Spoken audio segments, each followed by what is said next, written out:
Okay. Oh, we'll let the recording start. Okay, so morning everybody. Nice to kind of see some familiar faces, but obviously some new faces. So just to introduce myself, I'm Karen Stott. I'm the director of Off the Record. So been asked to just do 10 minutes really to just kind of give you an overview of Off the Record services. So it will be a bit of a sketchy overview, but you'll find that the theme that I keep coming back to is if you want to know more, have a look at our website, because all of the information that I'll be talking about today and kind of updates are all through our website. So I'm going to try and share screen, see if it will behave. Sorry, bear with me a moment. Would someone let me know if that starts to show?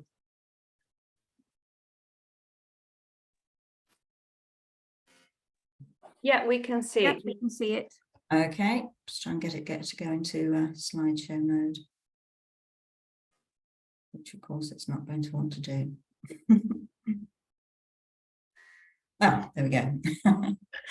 Right, so yeah, name of the organisation is Off the Record, and just to kind of give you the overview, what you've got there is our mission statement, which is about building a compassionate mental health community for children and young people. And I think that's really important for us because we're kind of recognising that children and young people don't exist in isolation of the communities around them, and we really need to be linked into the communities that are part of young people's lives to be able to make a difference. So who are we? Well, we've been working in South London for, it says there 25 years. It actually is 30 years next year. So we're getting older by the day, really. And we work across the London boroughs of Croydon, Sutton and Merton. But Croydon has always been, Croydon's the borough we started in, and Croydon is our sort of largest borough. So the one where we do most of our different services. Around 3,000 young people a year use our services. And we use this little acronym that you'll see on the slide there, which is committed to delivering services that are safe, accessible, fast and effective. So that acronym of SAFE, which we think is important. I wouldn't say we always succeed, and we'll come on to talking about some of the issues with the demand that's in the services at the moment, but that's our goal anyway. And just a little plug to say that we got a GSK Impact Award in 2019, which was very pleasing. So moving on to talk about what our services are. The area that we're probably best known for is our kind of mental health support and counselling. That's probably what most people associate Off the Record with. So just to kind of give you the overview of that, really. Firstly, we've got our kind of, if you like, building-based work. So we have a building near Croydon University Hospital in Queen's Road. And from that building, we've got a whole range of different mental health practitioners and counsellors who are based delivering services for children and young people aged 14 to 25 who either live, work or study in Croydon. And I suppose the important things about that service is, one is that it's free, open access service. So self-referral, young people can just sign up through our website. There's a little form that just says, please give me a call and we'll get in touch with young people. That we're open through into the evenings, which I think is important for young people in terms of being able to see someone away from kind of school times. And we're also open on Saturday mornings. And we have a range of different ways that we can work with people. So whether that's face-to-face or over the phone or video. And we also have a range of different practitioners that can work with young people. So we talk about ourselves as being broadly a humanistic service. So working with young people at the centre of what we deliver. But we've got people who've trained in different orientations. So some person-centred counsellors, some art therapists, some CBT practitioners, sports psychology, so different practitioners, so that we can hopefully look at what's going to work most, what's going to be most helpful for the young person who's contacting us. So that's our kind of building-based service, which, as I say, is probably the part that we're most well known for, really.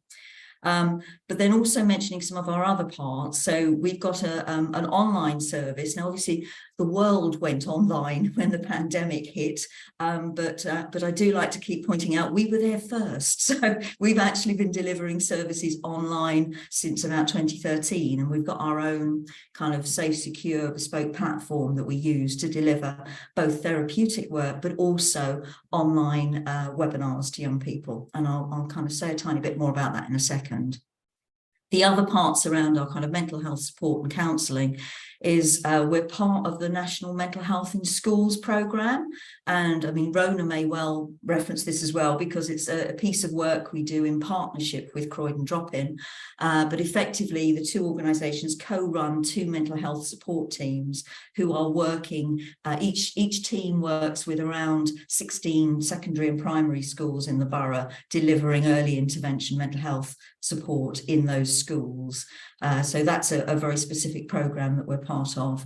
And then the other thing to mention in our general mental health support is our support line. So we have a support line that operates 6 days a week, Monday to Fridays from 3 to 6 p.m.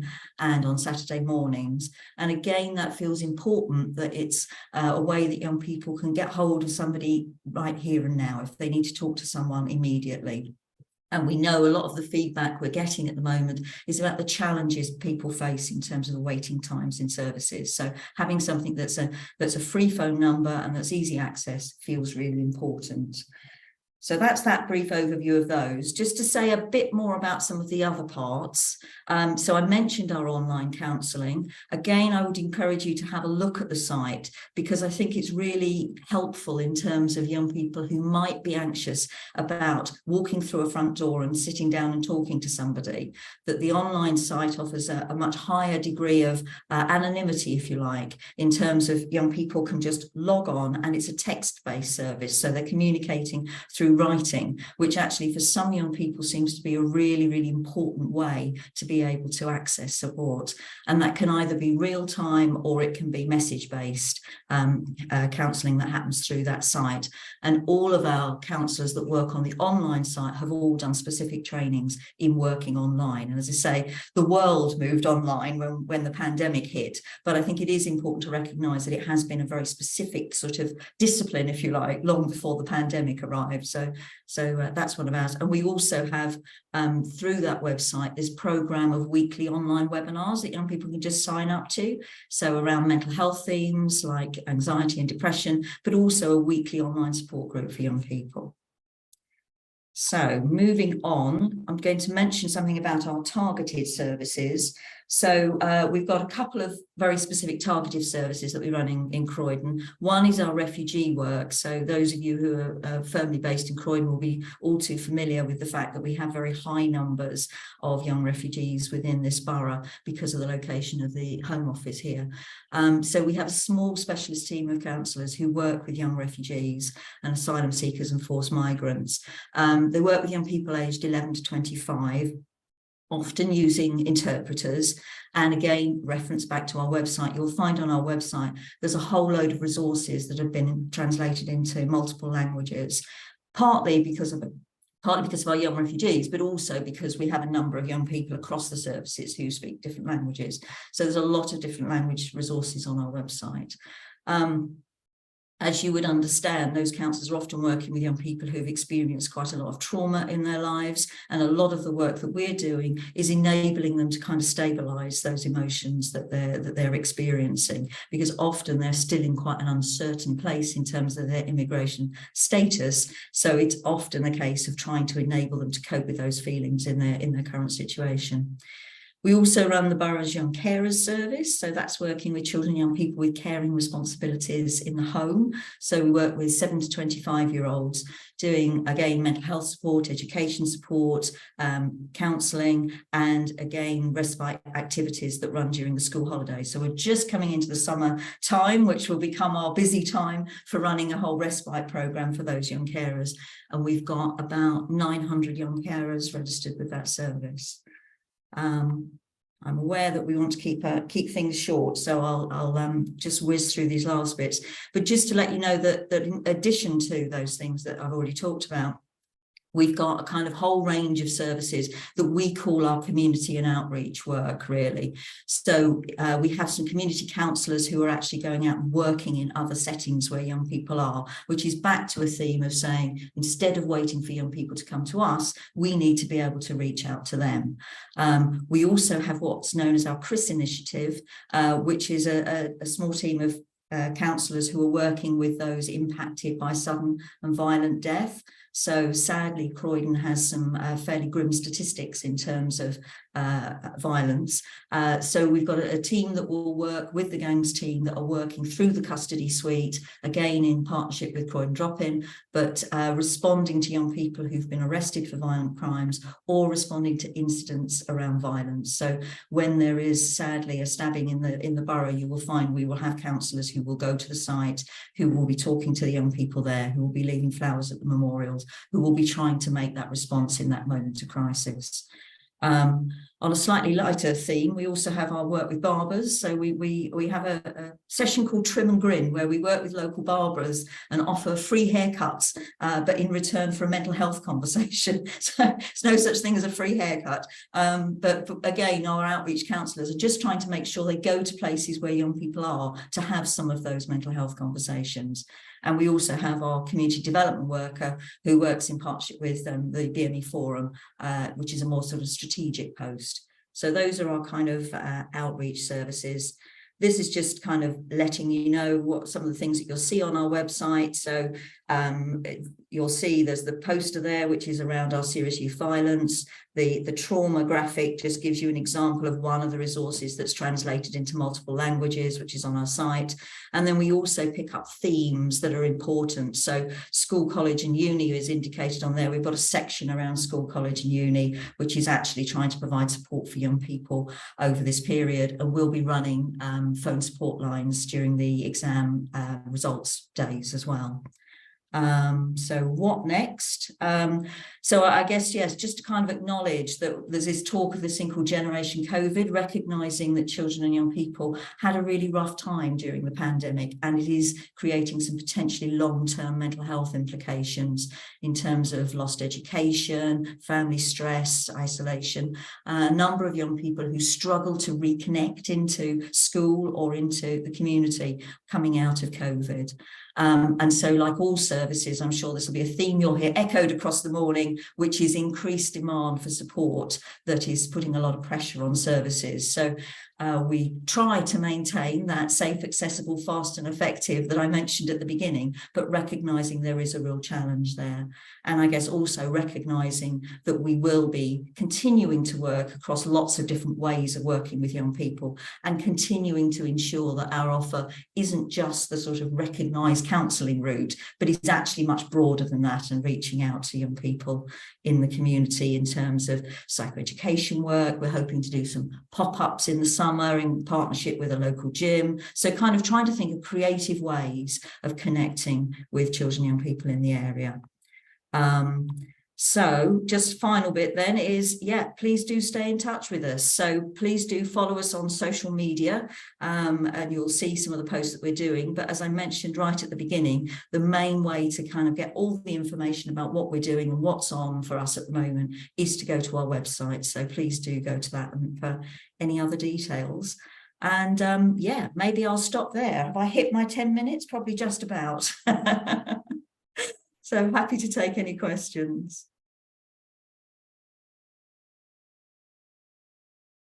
Karen, can I ask you a question? Do you provide the same services in Sutton and Merton too? No, variations on. There's probably another 10 minutes to answer that one, so I can answer it offline. Some of the services are the same, but some of them are different in the other boroughs. The core is the kind of mental health support that we're operating. So we try to run most of that cross-borough. So our online support and our usual therapeutic support. We don't run refugee services and young carers services in the other two boroughs, but most of the rest we do. Okay, and you were talking about waiting list. So what's the situation in Croydon? So we last year introduced a new kind of first contact team model, which is actually means that when young people first make contact with us, we've got a team of people who will try to get in touch with them very quickly to be able to at least have a look at what the needs are that they're bringing, to do a kind of bit of initial assessment and some short-term interventions, and to make sure that they're plugged into support if they are going to wait for longer-term therapeutic support.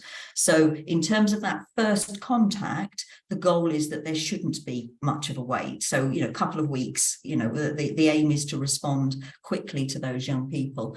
If there are young people who are wanting some more ongoing work, and depending on their availability, so if you've got somebody who says, I can do 6 o'clock on Thursday evening and that's it, then inevitably they're going to wait longer than somebody who can say, I can come at any time. So the evening appointments are always the crunch point. So I would guess it's probably between 8 and 12 weeks in terms of people accessing ongoing support. Perfect, thank you. Hello, Angelique. You had a question? Yes, thank you. Thanks, Karen. I know. Hiya. I'm just wondering, because this seems to be a really difficult area for many parents. So we work with parents that obviously have these children with challenges, and a lot of them are affected by bullying, if they've got special educational needs or neurodiverse, but they haven't been diagnosed. So they tend to not want to go to school, very violent, and essentially just isolate themselves. And because I know you guys are so creative, I'm just wondering, how does that look for many of that, for those type of young people, girls and boys? Yeah, so it's a huge area, and we're all seeing, I think, a lot more young people who are neurodiverse coming through our services and asking for services. And as you pointed out, a lot of parents who are looking for support. Actually, one of the things I realised I didn't mention is we do run some parent support work as well. So we do have online webinars and things. So we're running some in the summer, for example, around transition to secondary school. We run self-harm workshops for parents and carers. Doesn't begin to touch the full need that you're talking about at all. So we've not got specialist services that are working. We don't have any dedicated people who say they're working with neurodiversity or working with young people who are neurodiverse or their parents. There is, I think, work that's going on around the issue that you pointed out around young people isolating themselves and not getting back into school. That kind of emotionally based school refusal has been a really big challenge coming out of the pandemic. And so we're doing a bit of work around some of that with some young people, and a bit of work within our schools team around some of that. But I would say that there's quite a gap, particularly at the younger age group. So most of our work is secondary upwards. And I think there's a particular gap in services in that sort of primary age group. Okay, I'll probably have to contact one of your colleagues and see if we can work something out. Yeah, please do. Yeah, please do. okay, thank you so much. Thank you. Nice. Thanks for allowing me to ask. Thank you. Thank you, Karen. That was really helpful. We now need to move on to Rona. Are you there, Rona? I am, yes. But... Good. So I will start to share my screen. If you can give me an indicator when you need me to change the slides. Lovely. Bear with me because I haven't done this before. Okay, no worries. I appreciate you doing it. I just had this terror run through me when I realised my camera wasn't working again. Right. Is that visible now? Not to me yet. Is it visible to other people? I've got it on my screen on the desk, so. Not yet. Back to Zoom. Oh no, you need to click share. I did click share. No, there, share. Ah, okay. No, wrong one. Oh, that's the agenda. Yeah. There, brilliant. Okay, so thank you. I'm Rona Kenny. I'm the head of therapeutic services at Croydon Drop In, which is based on Church Street down by the Minster. And we have been there for 45 years this year. I'm our name is Croydon Drop In, and so we did start, the service began as literally as a drop-in, hence its name. So we're more kind of commonly now known as CDI. And we offer, the first service really was counselling service, and then we kind of have built, like Karen was saying, we're trying to kind of have increased creative ways of responding to expressed needs by children, young people and families. So we offer information, advice and advocacy, counselling, outreach. Oh, screens, okay. Yeah, outreach. I'll talk specifically about all of those things, training and health education in communities and schools. So the next slide is, oh, it's running through the slides, okay. So if we could stick with that one there on the right, don't know if you can make it any bigger.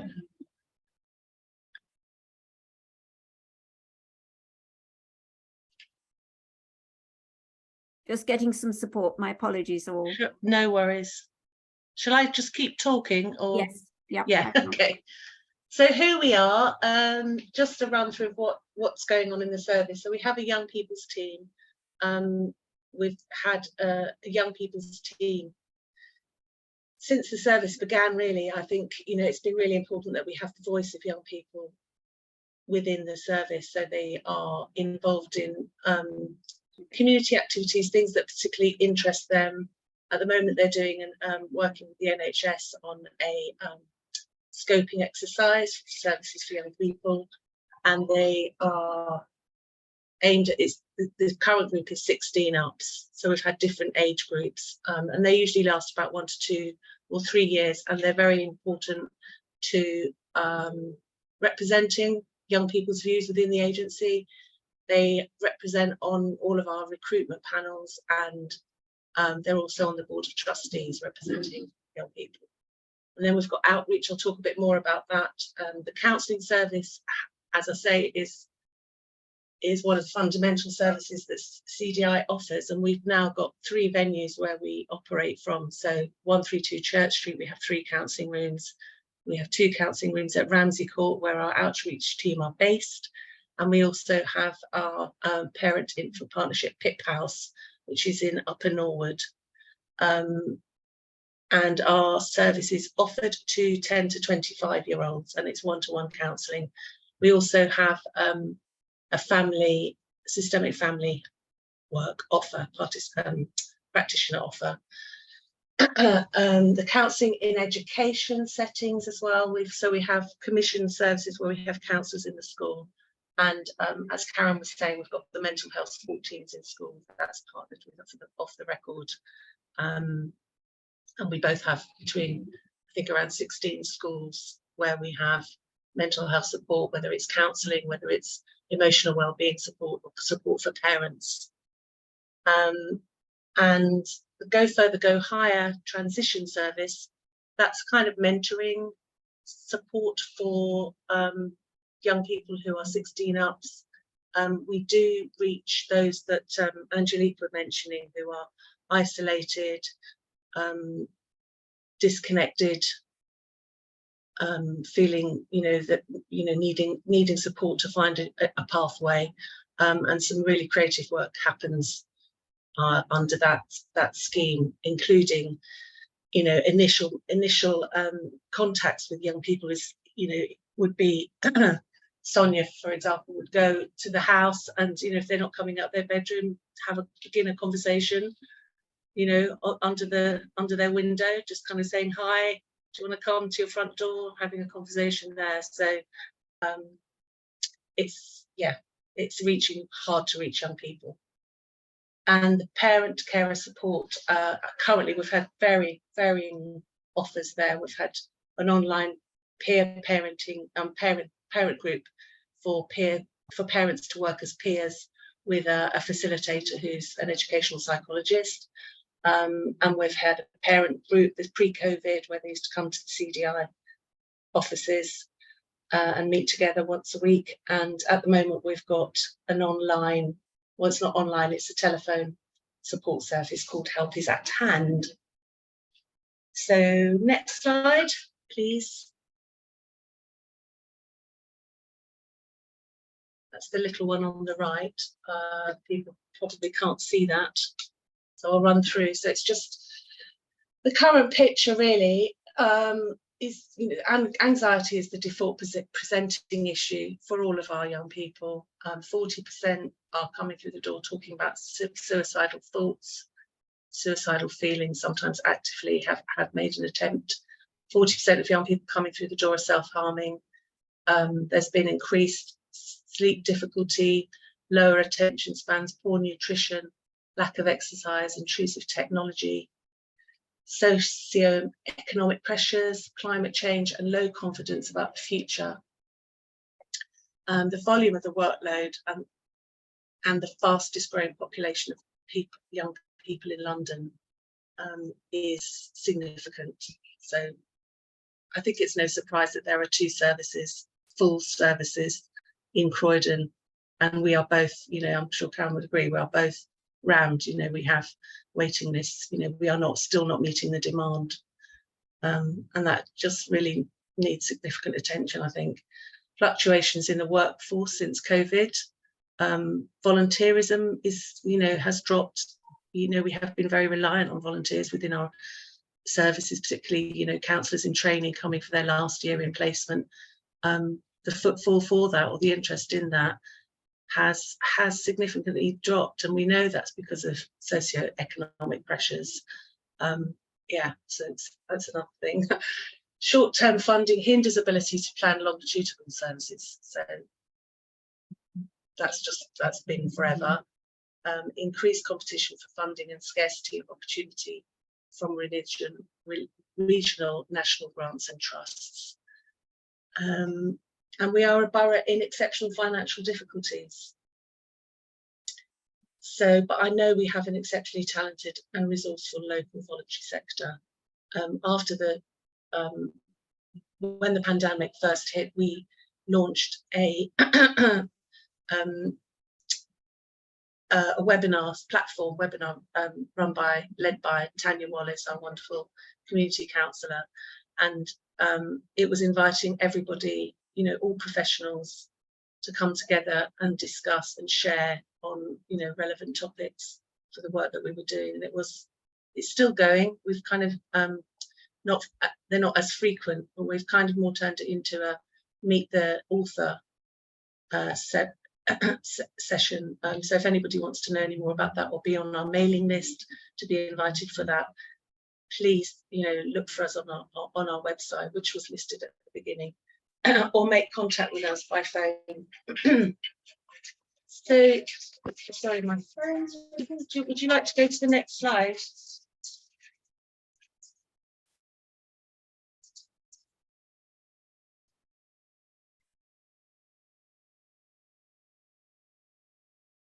Sorry about that. This is the one, Ronna, isn't it? Yes, I've just been talking to that one. So the next slide under is fine. Yes, that's right, with the bus. So there's the talk bus. It's just on its last legs at the moment, this current version, and we've got a new bus in waiting, which is a hybrid model. So it's more, it runs on electricity as well. So we're going to have this is so it will meet the ULEZ requirements, the emissions. So, but it will be the same kind of model.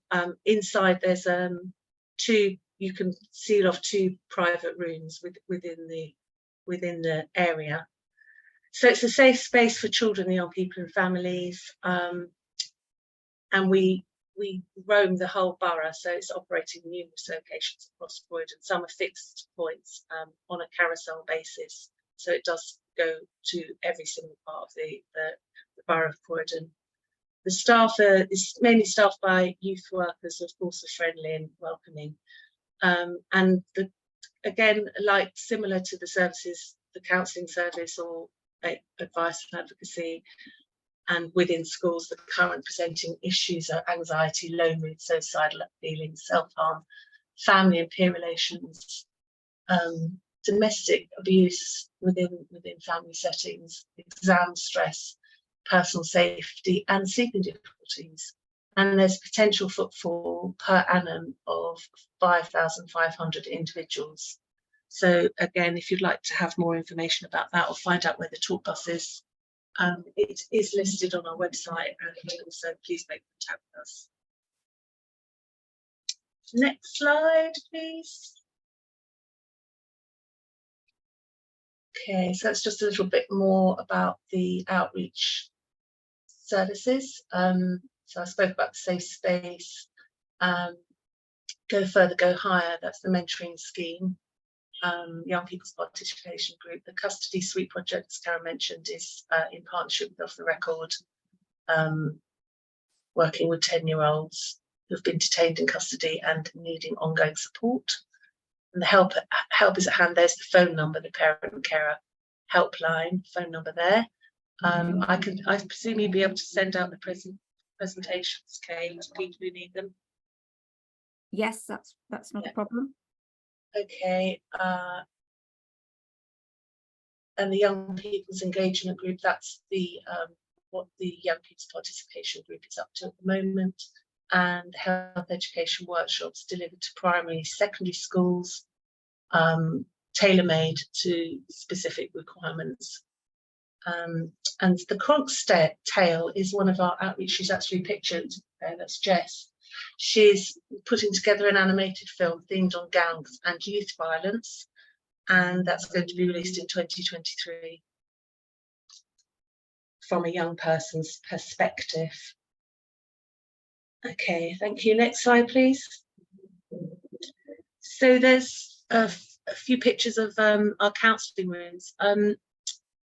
We have the one on the right, well, the two on the right is our sensory room. We have had it designed based on young people with sensory needs, you know, neurodiverse, autistic, and it is actually a room that people can come and use. Young people who don't have a counselling appointment but just want to come and have a safe space, a quiet space to come and think, reflect. Some young people come and lay on the floor cushion and do some writing or drawing or painting or reading. And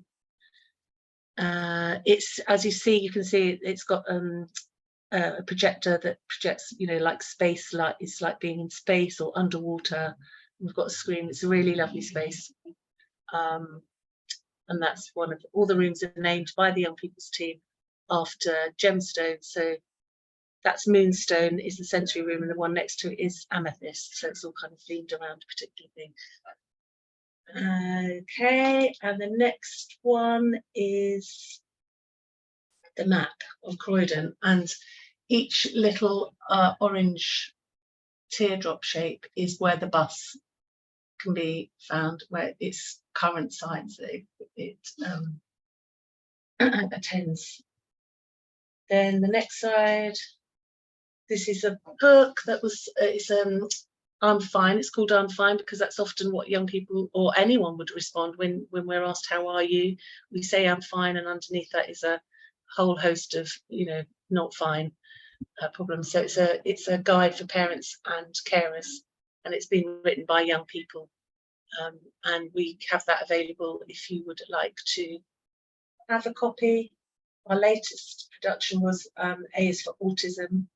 And that has been put together by Mark Wallace, who has been working with autistic young people and adults for over 30 years, and he's helped us put this together. And it's also been researched for young people who use our service, what they need, and it's a handbook for people that care about autism, or, you know, if they want, you know, how to be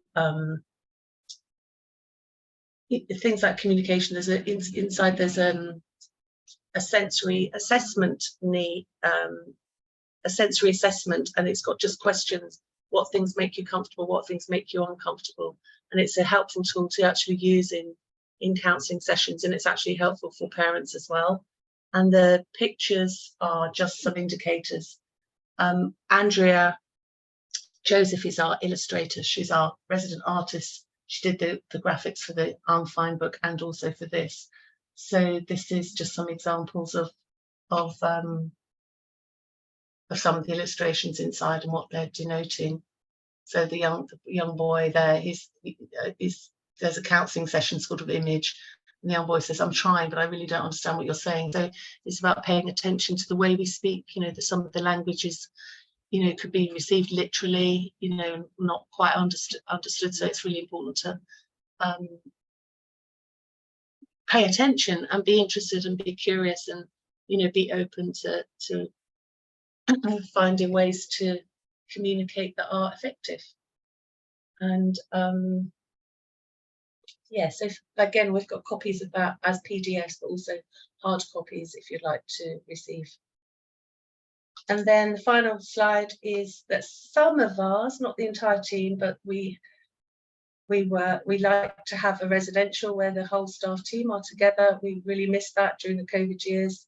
This is a lovely old building called the Old Pheasantry. It's like a holiday venue for young people, so it looks very grand, but it's quite, yeah, it's appropriately, so it's a children's holiday place actually. And then, yeah, just thought you might like to see some of the team. And then the final slide is just who I am, my email address, and CDI's banner posted there. That's the graphics again by Andrew Joseph. That's a cottage version of our house and the talk bus. Thank you. I hope is that okay? That's lovely. Thank you, Rona. That's excellent. We are running a bit over time, but are there any questions? I was just really interested in the custody suite program, and just wanted to know a little bit more about that. But maybe that's if you've got any information on that, you could maybe send it over. I can give you Clinton Waller is our lead on that. So I could, if you want to share your email address, I could pass it on to Clinton, or I could give you Clinton's email address. I could put it in the chat. Shall I do that? Great. Yeah, that'd be fantastic. Thank you. Yeah. Okay. Yeah, we've got some new publicity around the custody suite. Sorry, it's Karen here. We've got some publicity that's just come out, so we can make sure it comes your way. Any other questions? That'd be great. Yes, it's Jenny from Mind in Croydon here. Hello.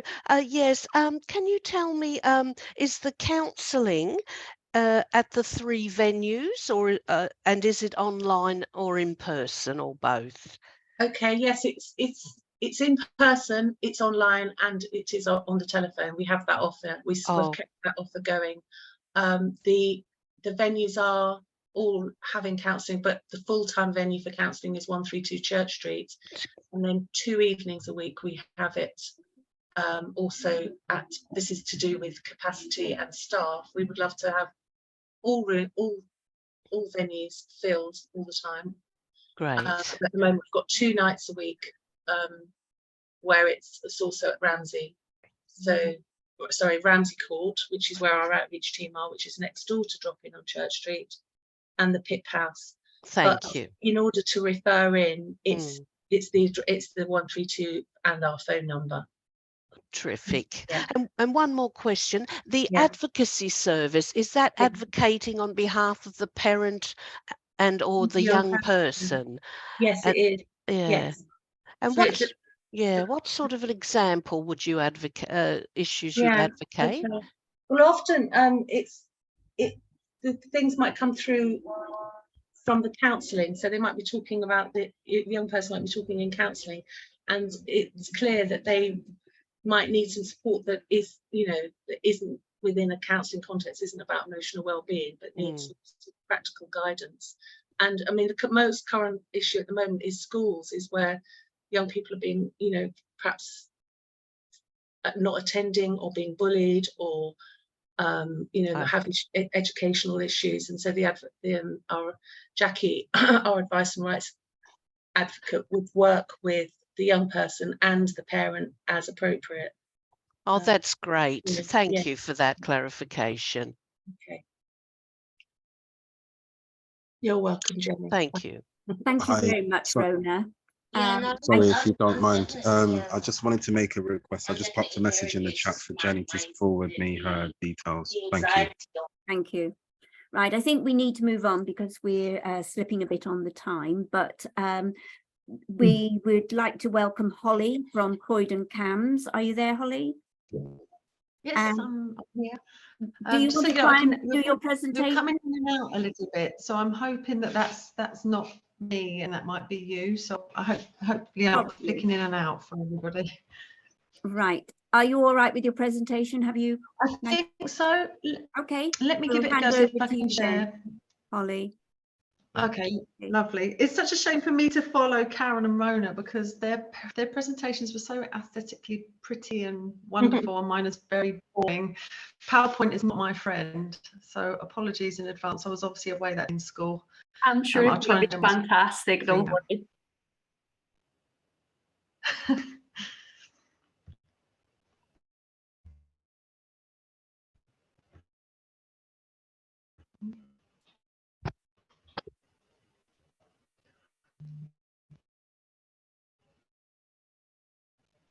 Oh, sorry, just I'm getting.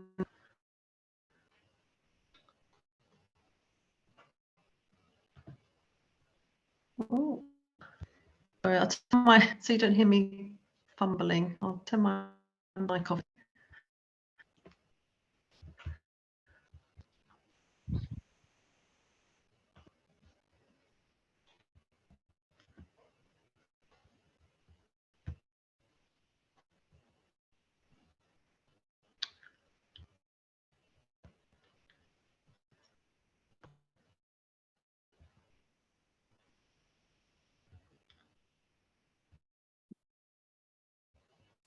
Holly, do we have your presentation? Would you like us to share it? Oh no, you've done it. Fantastic. Well done.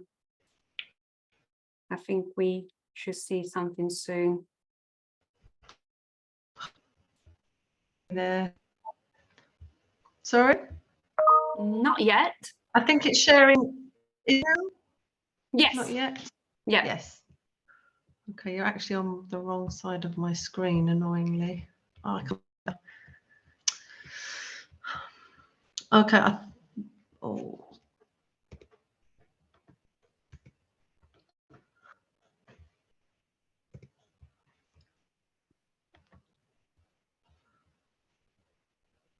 If you click slideshow at the very top. Sorry, because I've got two screens. I'm trying to understand which one. Right, okay. Yeah, I'm going to have to do it like this because it's only expanding the screen out on my other page. So yeah, are people all right? Can they see that?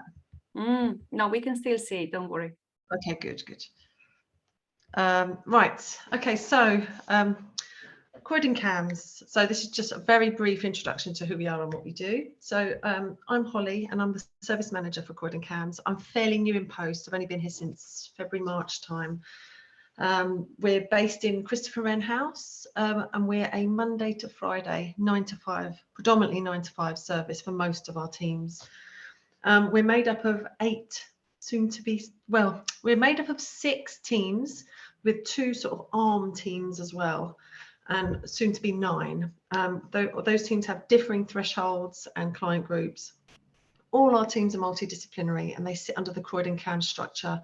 And despite the huge demand on our service, the passion and commitment of our staff here has been such an incredibly strong thread which runs through all we do. But we are facing the challenges at the moment with massive increase of demand, and our capacity is just fighting to do what we can. But we are very aware of the challenges, and this is more of a presentation of how things are currently, but we are actively looking into ways to improve the way we're working further, in line with plans to reduce waiting times and improve accessibility.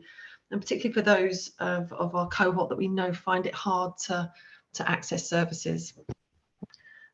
So just to let you know that we have the teams that we have in CAHMS. We have our mental health in schools team, our child and wellbeing practitioner services. We have a single point of contact, our crisis team, getting help, getting more help, and then the 2 arm services are our learning disability team and our ADHD team. And we have just recruited a lead for our KIT team, which will be our keeping in touch team, which is part of an initiative to have an oversight of those on our waiting list, maintain contact with people that we haven't yet seen, and I'll go into a little bit more detail about them a little bit later. So our first team I'm going to talk about is our mental health in schools team. So our MHST provide evidence-based treatments for mild, let me get rid of that, mild to moderate mental health concerns in just primary age children, and these are delivered by trained, robustly supervised, non-clinical staff. The team is made up of 7 staff with their team manager, and they sit across 15 local schools, which I have on the next page. And hopefully, if this presentation can be shared out, you can see that. I won't run through which schools they are.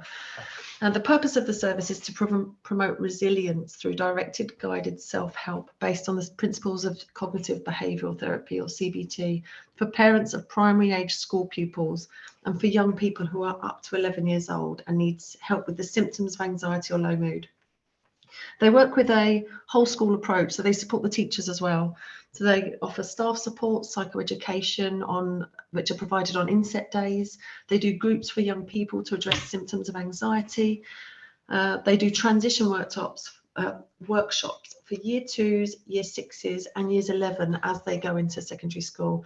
And they also have 2 top tip workshops, so exam stress top tips and challenging behaviour top tips. Here's the list of the 15 schools that they see. You might see the Winterbourne, I think, are the 2 bottom ones if you can't see behind that pop-up. But like I said, I can share this more widely. The next team we have is our child wellbeing service, so our CWPs. So our CWPs are part of a team that provide early intervention guided self-help for children, so very similar to the mental health in schools team, but these got to the age of 18.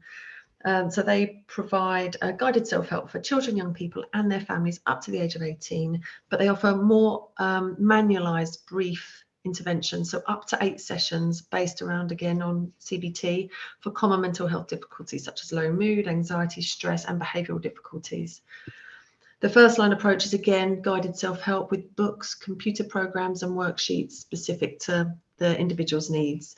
And sessions are weekly. They can be, as with all our services, they can be face-to-face, virtual or over the phone. For the primary age children, they're usually 5 to 11. CWP work directly with their parents, not the young people, and they offer guided self-help where the child has experienced anxiety or behavioural difficulties. For young people of secondary school age, the team normally work directly with the young person, offering guided self-help to support mild to moderate anxiety or low mood. They accept referrals which are low risk.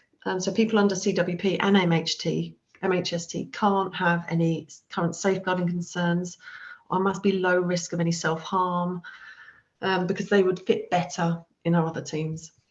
We do accept people that have neurodevelopmental diagnoses such as ASD or ADHD, but only when they're able to attend mainstream school. And in addition to individualised guided self-help, they also run an Incredible Years parenting group for parents of children with behavioural difficulties. And there's also a plan to run a parent-led anxiety group. So the parents will become the facilitators of the group as the group goes on. Next, we have our single point of contact. So this is where all referrals come into. So our single point of contact, they triage all the referrals that come through to CAHMS, and then they will identify which team they're most appropriately supported by and channel them into there. If they're not suitable for CAHMS, they will signpost them to, sometimes it's to OTR or CDI, or it might be the Candle Project or more tier 2 services. Spot can all, as they're triaging, they'll be reviewing the referral that comes through, but if there's any information that's missing, they will directly contact the young person or parents, GP schools or social services, so that ensure that they've got all the information they need to be able to effectively signpost the young person. And we get a lot of referrals through single point of contact, obviously. That's where our biggest pressure is, one of our biggest pressures at the moment. Next is our crisis team. So the crisis team is our only service that doesn't run 9 to 5 Monday to Friday. They run 9 to 10 Monday to Friday, and then they also offer a 9 to 5 service on Saturdays. and they offer urgent assessment to young people who presented at A&E with moderate to severe mental health disorders, as well as complex, multiple intellectual, social, communicatory, attentional and otherwise severe neurodevelopmental disorders. They're based in our offices, but we also have a place where we can base ourselves in Croydon University Hospital. And we also provide a follow-up appointment after they've been seen in A&E, so they will be seen in the community as well. There's an additional arm to this service that we have a liaison and diversion worker. It's actually 2 workers at the moment sitting in one post, but they're based in Croydon Police Station, and they review all the young people that may be experiencing mental health challenges if they present in custody. I'm aware of the time. I don't want to take too much time. I'm trying to fly through.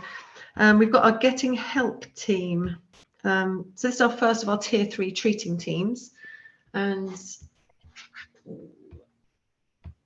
so they lead on the provision of interventions for young people that have already had a Tier 2 CAHMS service, or those that are presenting for the first time, but medication is indicated, or a combination of therapeutic and medication is indicated. So they might just have extra complexities within the referral. The young people seen they're offered specialist mental health assessments, formulation, risk management plans, including evidence-based individual, family and or group interventions. The core intervention that Getting Help team provide is care coordination.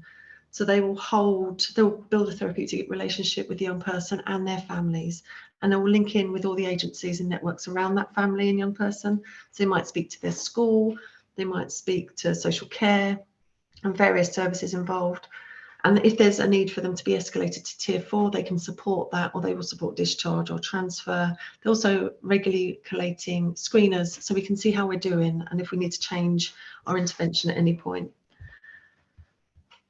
I have listed on here the makeup of the team, the therapies that they use, but I don't want to, I think if I talked about everything with each team, I'd be talking all day. So then we've got our Getting More Help team, which is very similar to our Getting Help team, but the cases have that added complexity. So they might have coexisting diagnoses, for example, autism alongside depression. They might have complex trauma, but also be self-harming. Or they might have safeguarding needs on top of regular anxiety or depression. Many also, we don't have a particular looked after children or adopted service in Croydon, and we're not funded or commissioned to hold that. So those cases do have to fall within our Getting More Help service, which has its issues, but we do what we can. But we have a huge amount of people that are placed within the borough from outside boroughs because of the housing issue in Croydon. So we do have to deal with a lot of out of borough young people and their regulated or unregulated placements, and the complexities that comes with having adopted or fostered young people. Everybody in Getting More Help have had previous episodes of care in CAHMS, either in a community or specialist outpatient or inpatient service. Where are we? So we're nearly there. We have a learning disability. It's not really a team because they used to sit within one of the other services, but because of the demand, we do think of it as own standalone service. So our LD team is a specialist team working with children, young people and their parents and carers up to the age of 18. But they will have a severe to moderate learning disability, but also present with a mental health difficulty and the associated behaviour that goes with that. The team work closely with parents and carers, schools, social care and paediatricians, and they coordinate a multi-agency approach which aims to promote better outcomes for the children and young people with a learning disability and their family. They also run an ECOP group, which is very specific to Croydon CAHMS. It was devised by Nolene, our fantastic lady that heads up our LD team, and it's called ECOP, the Extraordinary Children, Ordinary Parents course, and it really helps parents to understand how to support their young person with a learning disability and coexisting mental health concern. We then have our ADHD ARC clinic. So this again is just another arm of the service. It's not a standalone service, but if a young person is diagnosed with ADHD within Croydon CAHMS, the next step is to stabilise them on their medication and then transfer them to the ARC clinic. ARC will then hold them until the age of 18 and review them every 3 to 6 months. At these reviews, they'll have their BMI, BP and medication checked and their ADHD reviewed. And this will be under a shared care agreement with the GP. And then they can also attend the ADHD workshop. They're not care coordinated in this team, but if the need comes up that they do need care coordination, they can be held across 2 teams. And then we have a small but growing list of groups that we provide in Croydon CAHMS. So we have our non-verbal resistance. This we should be providing about 4 or 5 of these each year. Our next one is due to start in September. We have an ASD parent support group, ADHD support group, a youth advisor group, which has recently, due to sickness in our staff, is not running, but it will be picked up again as soon as our PPI lead returns. And we have our, as I mentioned, our ECOP group. We are looking at expanding our group offer to look specifically at treatment. So an anxiety group, a depression group, in the hope that if we treat these early on, they might not then go on to need such intensive interventions from our treating teams. And I think that, yes, that is it. So that's all the teams that we have. So I know it's a bit of a whistle-stop tour, but if you do have any questions, I've put my email address here just to let people know I won't be able to respond to waiting list queries on this email address. It would just blow my email mind if I started getting all the email queries coming through. But please do get in contact with me if you have any other questions or if I haven't answered anything. And hopefully that's answered some at least. Thank Thank you, you for Holly. that. Can I ask a question? I just wanted to know, you know, what the referral mechanism is when, you know, are you referring to the voluntary sector at the moment? How are you finding it? Do you know all the organizations? Do you use the directory that, you know, we've got online? How are you finding the collaboration? I think our SPOC team would, they're very aware of external services, and I think that the majority of referrals into voluntary sectors are relatively smooth.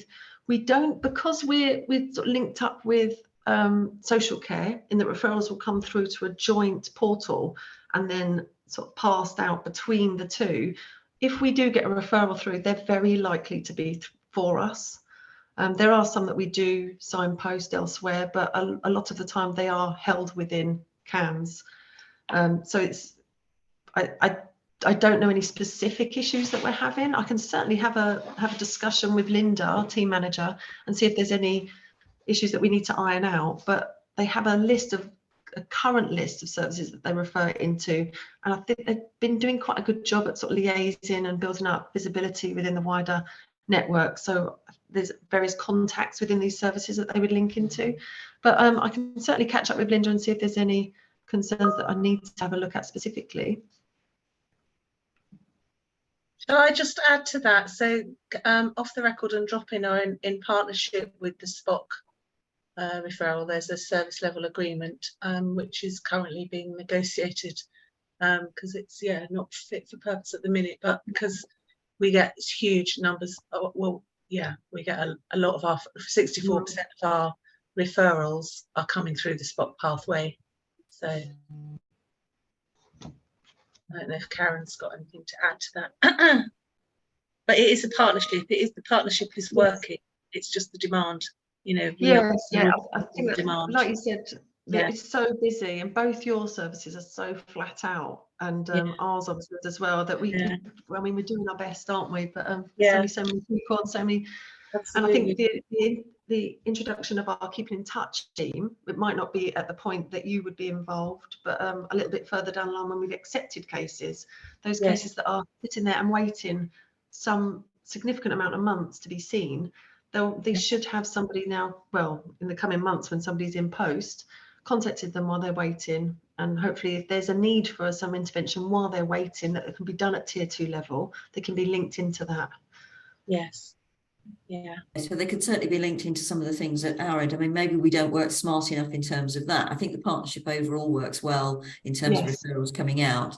For OTR, the SPOC numbers are lower and the proportion is lower because I think the overall numbers that we're working with are slightly higher. So self-referral is still by far the biggest pathway for us. So. Thank you very much. I did have a meeting that started at 20 past, so I do have to dash. I'm so sorry, but is it okay to share that? Yes, thank around, you. and I'm happy to answer any questions at a later date. Okay, thank you, Holly. Thank you for your time. Thank you very much. Thank you. Bye. Right, thank you. We next have, thank you for waiting, Stephen. We have Stephen from Jigsaw for You, who's going to share about their projects that they're running and their work with young people. Over to you, Stephen. Thanks. Hi, everyone. And I don't mind waiting. It's been really interesting to listen to the other groups and hear about the creative, great work that's being done in Croydon to address the mental health crisis that young people are facing. So thanks for having me today and for Jigsaw for You to be part of this conversation. So we're a South West London-based charity.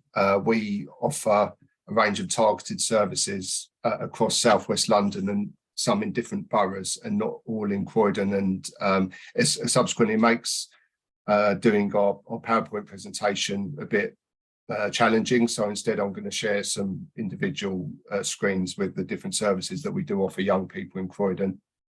So Jigsaw for You established in 1997, 26 years ago.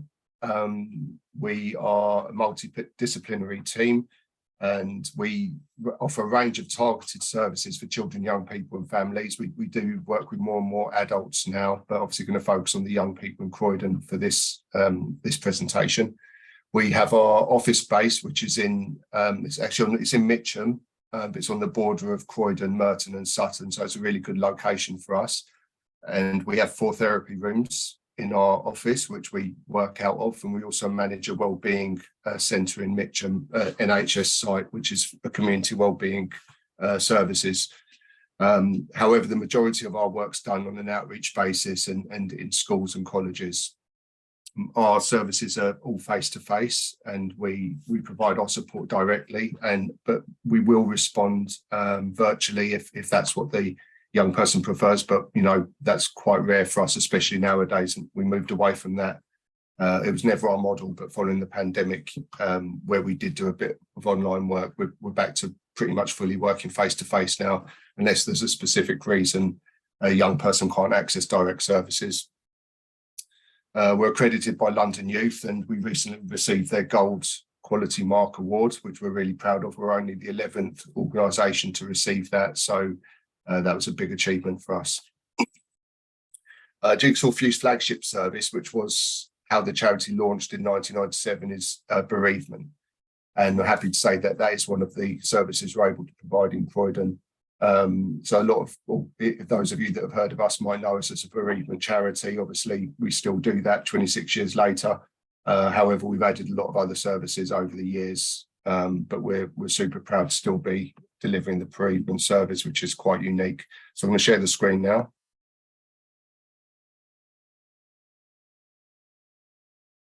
Okay, and this is our flyer for our pre and post bereavement service. And I'll sort of highlight the pre part of that, which is what makes the service quite unique, in that if a parent receives a terminal diagnosis, so obviously usually by cancer, we will start working with the child and the family immediately to provide early support and pre-bereavement support, which will prepare them for the upcoming bereavement, and then continue that after the person passes away. This approach really makes our bereavement support quite unique and very successful, and it's helped us develop our reputation and credibility for our approach and our therapeutic models over the years. We know that in every classroom, you're likely to find a child that's lost a parent. The statistics from the National Bereavement Network are that 1 in every 29 children and young people under the age of 18 will lose a parent before the age of 18. So it's quite a high statistic, much higher than I anticipated before I started working in this area. So that's our pre and post bereavement service.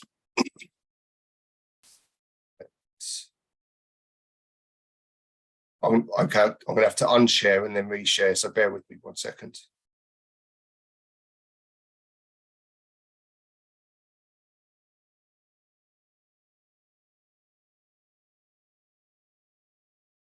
To your patience, guys. Okay, peace of mind. So this service was launched in September 2022, and it's a Southwest London-wide support service for young people that are experiencing depression or anxiety or symptoms of depression and anxiety in Southwest London.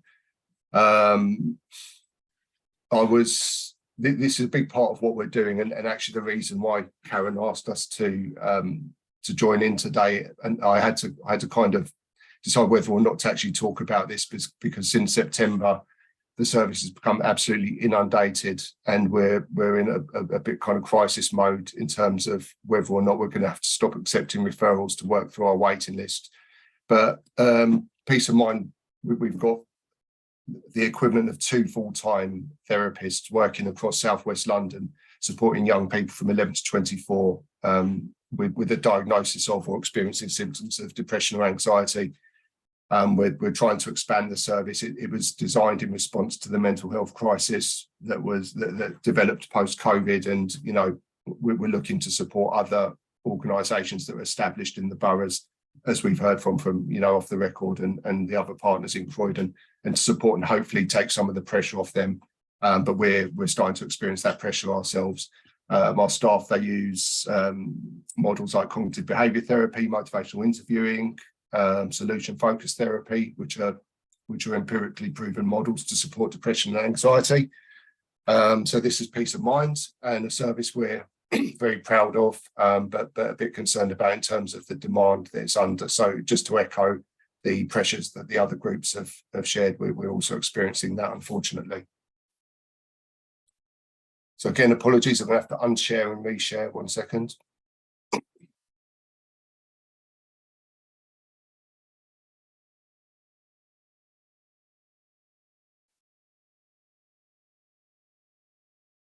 So a tenancy support service, this is a service which is aimed to support care leavers who are a high risk, highly vulnerable demographic.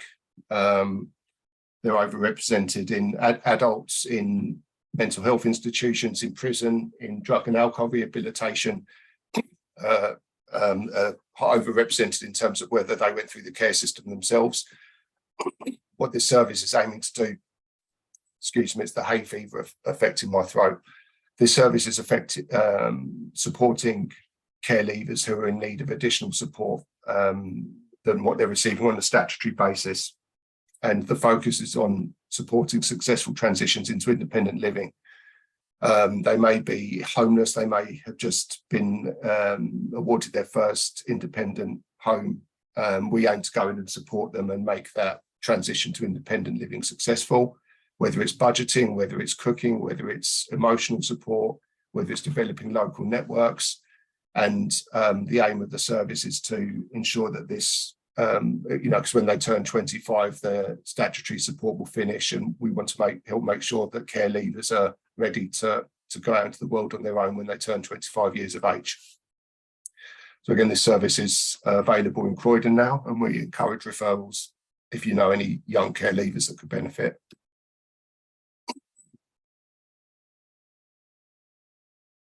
And the final service I'm going to discuss is our Glasshouse project, which is was named by young people who accessed it. But this service is to support young people who have a parent or older sibling in prison across Southwest London. We offer 6 to 8 one-to-one sessions to help process the emotional trauma that can create, reduce stigma, and hopefully break generational patterns of criminal activity through therapeutic and practical and emotional support for the child and their family by extension. I'd say we've been operating this service for 4 years, and some of the stories from some of the young people are really horrendous. They're witnessing their parents arrested and police raids in the home, parents with machine guns under the bed, armed police kicking their door down at 6 in the morning. It's really traumatizing for the children. So this is a specific service that's there to support them. And again, we're welcoming referrals to that service.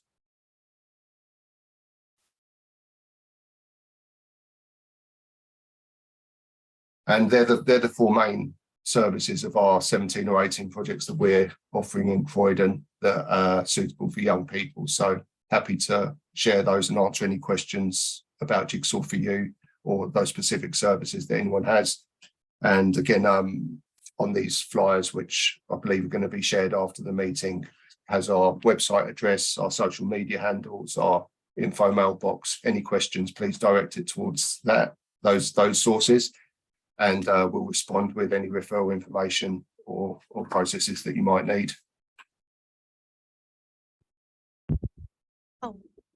Oh, hello, Stephen. Hi, Jenny. Hi, I have a question if you don't mind. How do the young people access your service? Is it via the schools or can they ring Jigsaw directly? That's a good question. Yeah, the majority of our referrals come from schools. However, young people are encouraged to self-refer and families can self-refer if they want to. Other professionals can refer. We try and make it as easy and hassle-free as possible. If they don't want to fill in a referral form, for example, a young person can call the office and they'll take the details over the phone. But definitely young people can self-refer or families can refer their children by accessing our website or emailing the info mailbox. Great. And do they have to go to your Mitcham office to receive the counselling or the support? No, we'll go to school or an appropriate community location, but our office is always open and welcome to anyone that would prefer to visit us there. And like I say, although it's in Mitcham, it's on the Croydon side of Mitcham. Literally, if you walk 5 minutes down the road, you're in Croydon technically, or less actually. So they're welcome to visit us, but we will visit them in school or in an appropriate community location if that's more convenient. Thank you very much, Stephen. Thank you.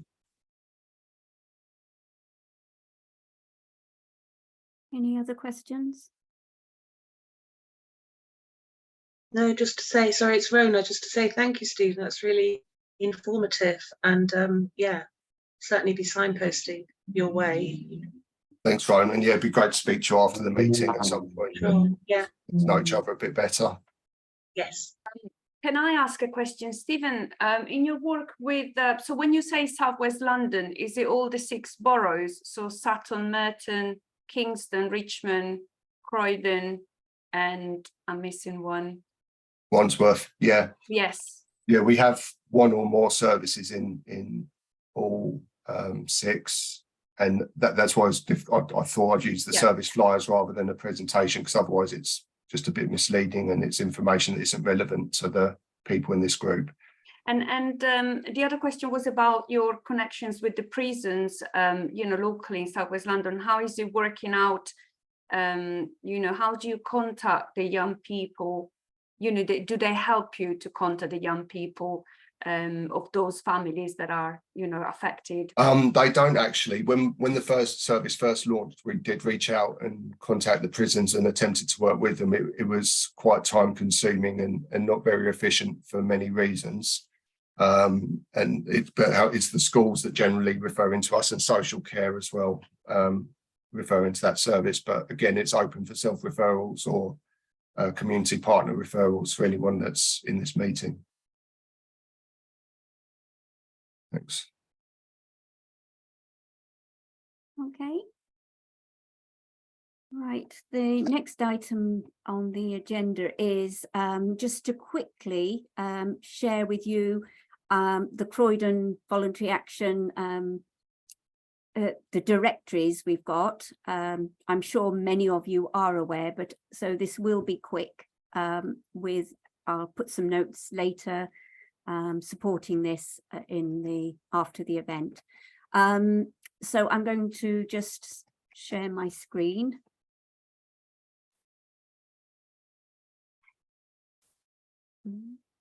No, just go share.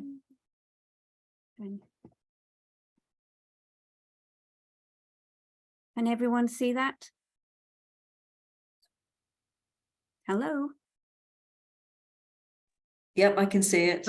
Okay, fine. Sorry, because now. Okay, so on the Croydon Voluntary Action website, if you log into Croydon Voluntary Action, this is, I think, the easiest way to access directories. There's a button if you don't know about it. And in here, we have all our directories and sort of source of help. So you can see here we have mental health, debt and advice services, autism services, food banks, and rough sleepers support. We update these, they're live, and we update them as and when we can. If any of you come across any information that's incorrect, then do let us know. So firstly, I want to show you our mental health flyer, which has just been something I've been working on for maybe, as you all are aware, for the last 6 months or 9 months maybe. There we go.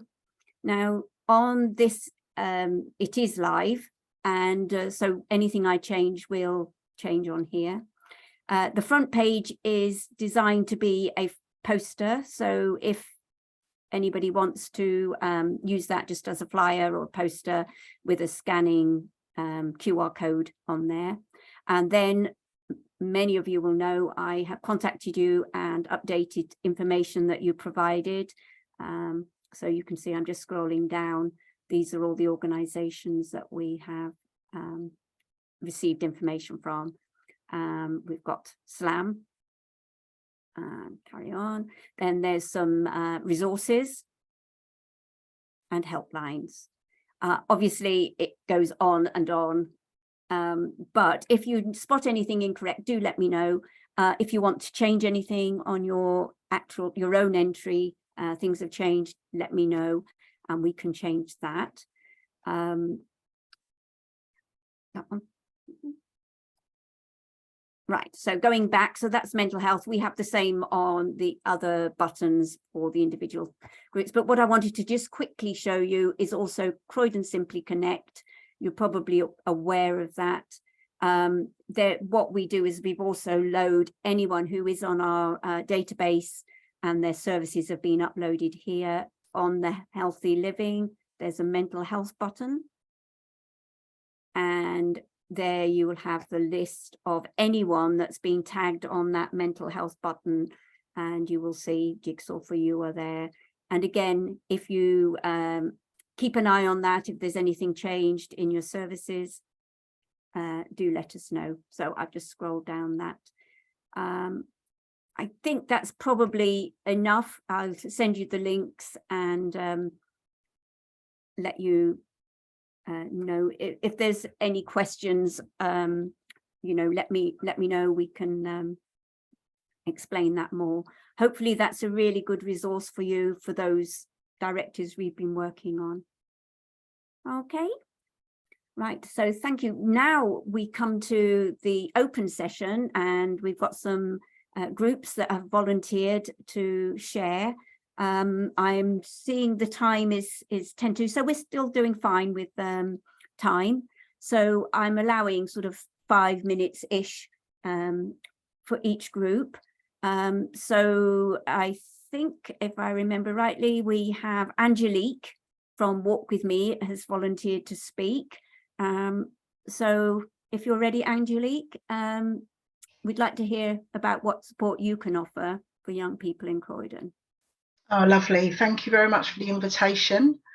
It's been really helpful as well, just to know all of the organisations. So my name is Angelique. I'm a CEO and founder of Walk With Me UK. We offer support and guidance to parents direct to support their young people. We genuinely work with parents to reduce conflict, regain love, empathy and respect, and to keep families connected using the NVR approach, which is called the non-violent resistant approach. And genuinely what that means is that by supporting the parent direct, it often, I guess, a ripple effect on the young person. So we're talking about mental health and anything that the challenges that the parents are going through with their children, which can be, just in a nutshell, aggression, violence, destructive, self-harming, children being diagnosed with neurodiverse or undiagnosed, child on parent abuse, children being criminally exploited, and the list goes on. So what happens with that is that it affects not only the parent's mental health, but also the child's mental health. So we work directly with the parent, offering a program which is for 5 weeks to equip them with the non-violent resistant tools, and that is genuinely to help them to be able to manage the behaviours, and in turn supports their mental health as well.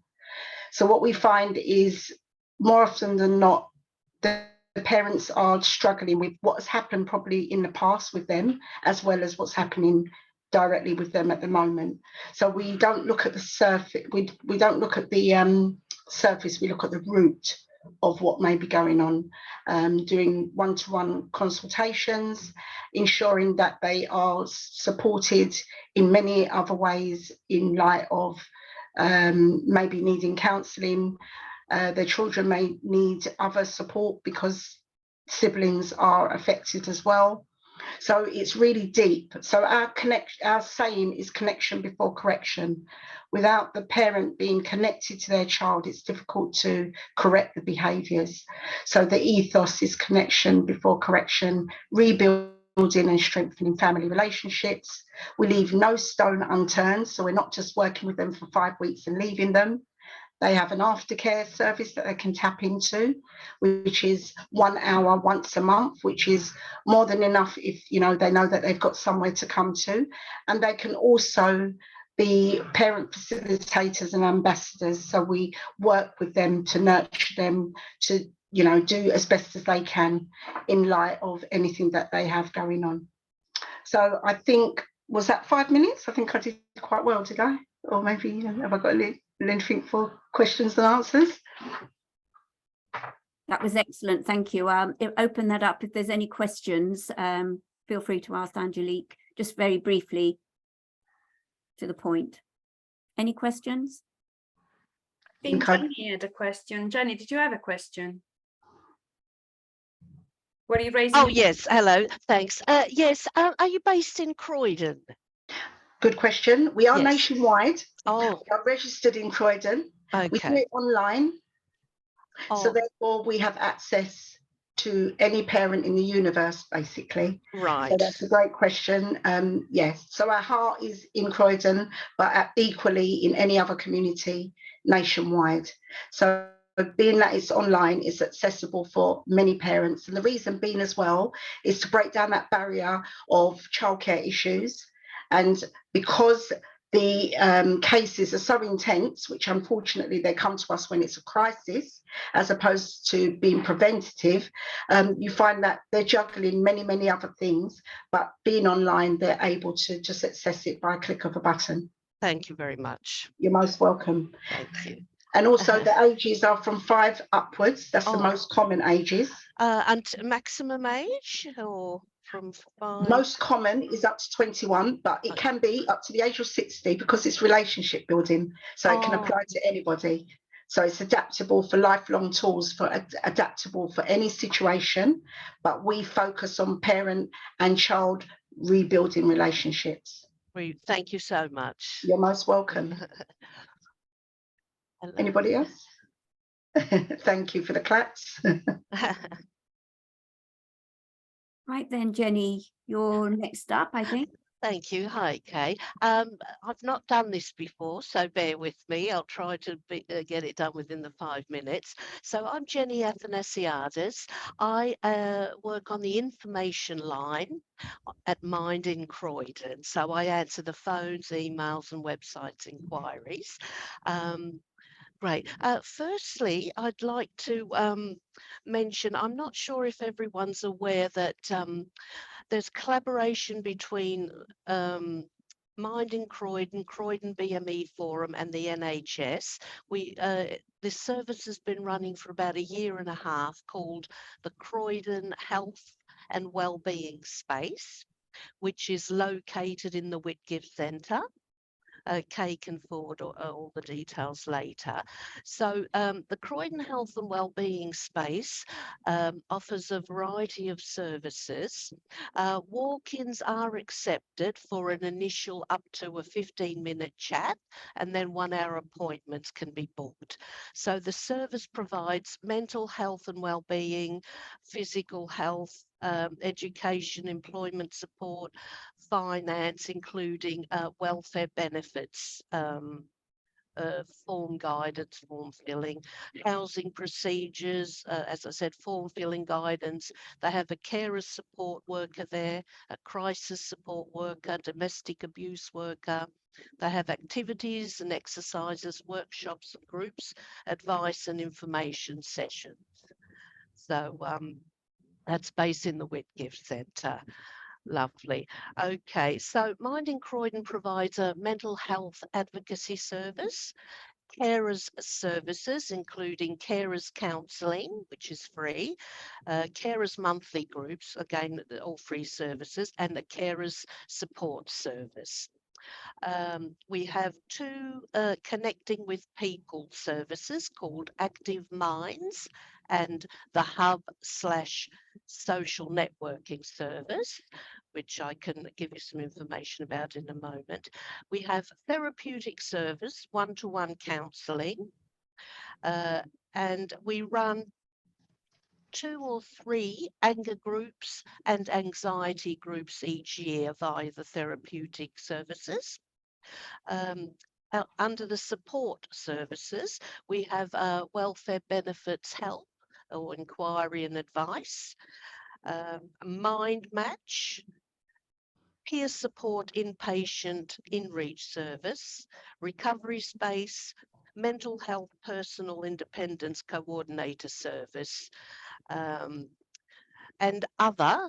We have mental health first aid training. So if your organisation or anyone you know that needs it, we have a qualified mental health first aid training, and we have room hire. Okay. Would you like me to clarify anything like what does Mind Match do?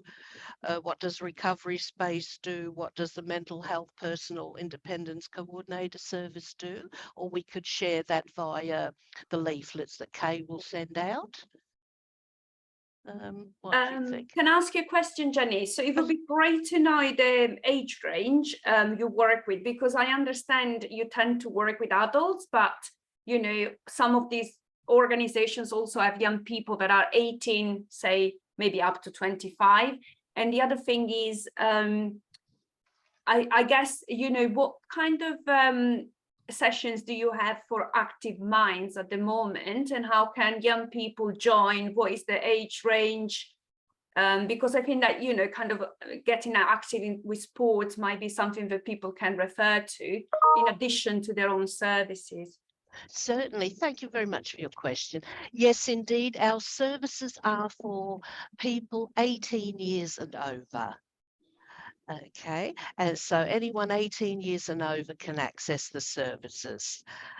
Right. Active Mind's schedule at the moment is table tennis, boxercise, jogging group, tennis group. There's a garden allotment, badminton, yoga, walking groups, social chat group, which is online, mindfulness and relaxation. That's what's going on at the moment. So they do have a lot going on. Thank you. And how can people sign up to it? You know, if you've got a young person wanting to join who is 18 plus, how can they sign up to your yoga session? Oh, to yoga sessions, certainly. They need to email or telephone the Active Mind service, and there is a self-referral form or a professional referral form online. As well. And would you be able to put the details in the chat at all, like the email address and telephone number? Certainly, I will do that. Thank you. Thank you. Any other clarifications on some of the services? Again, they're for 18 years of age and over, and we will send you the leaflets. Thank you, Jenny. If you send the leaflets to me, I will distribute those. Certainly, thank you. Thank you. Okay, now Vanda. We have Vanda from CAHMS. Are you there? Hi. I'm not. I don't have any screen sharing to give you, but I can give you a brief view of CAHMS. We're a small to medium-sized charity in Croydon, supporting just over 100 young people. But majority of those are in stage 1, 2, and 3, which is supported housing and floating support. And we have 16 to 17-year-olds, but they tend to be in the lodgings within Croydon. We also have a concierge service because one of the stages, stage 1, is a 24-hour unit which my manager manages, and that's staff, night staff and day staff. And last year we came to the conclusion that we needed to have our own in-house counsellor, so to address the rising needs of the young people. Unfortunately, it was a bit short notice for me to get Sura to come and do her own presentation on this, but for example, Sura has supported in Q4, she had 14 new referrals, that's just within CAHMS. She had 20 carried over from the previous quarter, and in in-house counselling she did 27. She signposted 13 to other professionals and closed obviously 15 cases. The next quarter she had 10 new referrals, carried over 90. So you can see that there's a constant flow. In fact, we could have more than one person in post if we could afford it, because obviously it costs money. And in addition to that, I've been around for quite a long while. I've personally used the refugee service off the record, with interpreters and general off the record counselling service as well. Any questions? Is there any questions? Can I ask a question, Natalie? Yeah. Referrals, how does it work? Well, it's for CAHMS tenants only at this time. And what about based. referrals for accommodation? Say we've got a young person who is, you know, struggling with their accommodation. How can they refer to CAHMS? Is it through? Oh. So hi, I'm Natalie. If anyone's got a referral for a young person that's potentially being evicted from the parental home or in accommodation crisis, they would have to present to Croydon Council. If they're aged 16 to 21, they would go through the drop-in zone, and if they're over 21, they would have to go directly through to Croydon Council.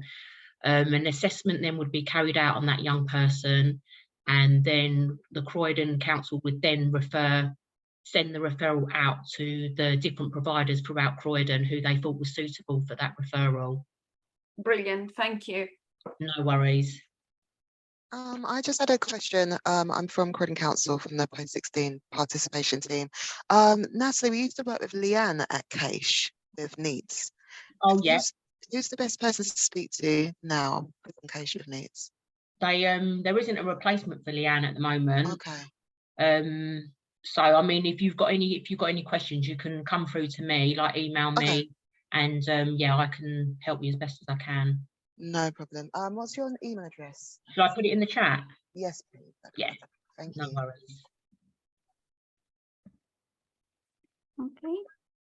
Any more questions? I've got a quickie on the drop-in zone hours, and is it a walk-in situation?